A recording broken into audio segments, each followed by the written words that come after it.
శ్రీరామాయణంలో ఒక మాట చెప్తారు, శోకో నాశయితే ధైర్యం, శోకో నాశయితే స్మృతం, శోకో నాశయితే సర్వం, నాస్తి శోక సమోరిపుః. అసలు లోకంలో శత్రువు అనేటటువంటి వాడు ఎవడైనా సరే ఒక శత్రువు ముందు చిన్నవాడే. ఎవడా పెద్ద శత్రువు అంటే శోకమే పెద్ద శత్రువు. శోకము ఎక్కడ ఉంటుంది? మనస్సులో ఉంటుంది. ఇవాళ నేను ఈ శోకమును పొందడానికి కారణమేమి? ఈ తప్పు ఇక జీవితంలో దొరలకుండా నేను జాగ్రత్త పడతాను. లేదా అవతల వాళ్ళు పొరపాటు పడ్డన్న శోకానికి కారణమైతే ఇక అలా వాళ్ళు పొరపాటు పడకుండా భగవంతుడు వాళ్ళని అనుగ్రహించుగాక అని తన పథంలో తాను వెళ్ళగలిగిన వాడెవరున్నాడో వాడే రాణిస్తాడు. లేకపోతే శోకము అన్నిటికన్నా ప్రబల శత్రువు.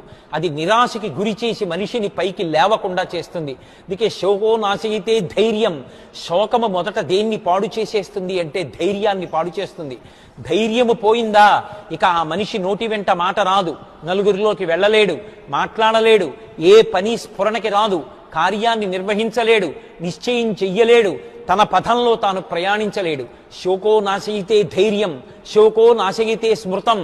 విపరీతమైన శోకానికి వశుడైపోతే ఏం చదువుకున్నాడో జ్ఞాపకానికి రాదు, ఏం విన్నాడో జ్ఞాపకానికి రాదు, తాను ఎలా వృద్ధిలోకి రావాలో జ్ఞాపకానికి రాదు. ఎప్పుడు ఆ శోకము శోకము శోకము వచ్చిన సమస్యని పట్టుకుని ఆ సమస్యతో అంటకా.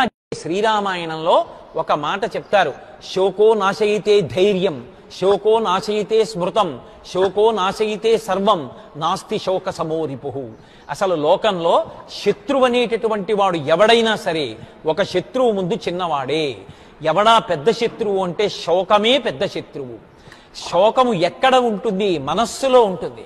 ఇవాళ నేను ఈ శోకమును పొందడానికి కారణమేమి? ఈ తప్పు ఇక జీవితంలో దొరలకుండా నేను జాగ్రత్త పడతాను.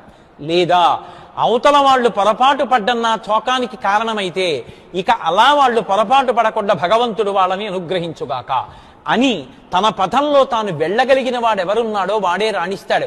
లేకపోతే శోకము అన్నిటికన్నా ప్రబల శత్రువు. అది నిరాశకి గురి చేసి మనిషిని పైకి లేవకుండా చేస్తుంది. అందుకే శోకో నాశయితే ధైర్యం.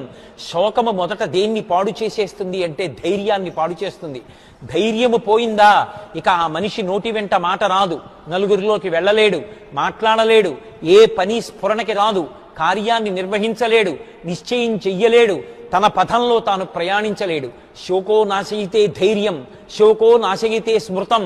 విపరీతమైన శోకానికి వశుడైపోతే ఏం చదువుకున్నాడో జ్ఞాపకానికి రాదు, ఏం విన్నాడో జ్ఞాపకానికి రాదు, తాను ఎలా వృద్ధిలోకి రావాలో జ్ఞాపకానికి రాదు. ఎప్పుడు ఆ శోకము శోకము శోకము వచ్చిన సమస్యని పట్టుకుని ఆ సమస్యతో అంటకా